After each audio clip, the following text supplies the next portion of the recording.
Ay, good afternoon. Yan po ang lunch namin for today. Broccoli with balon-balunan.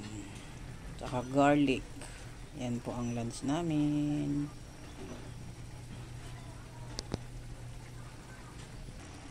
Yan po ang lunch namin for today. Balon-balunan with broccoli.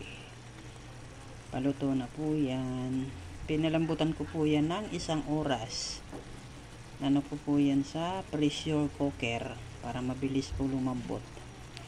Balon-balunan with broccoli. Lunch po namin. Lunch ng mga baby ko.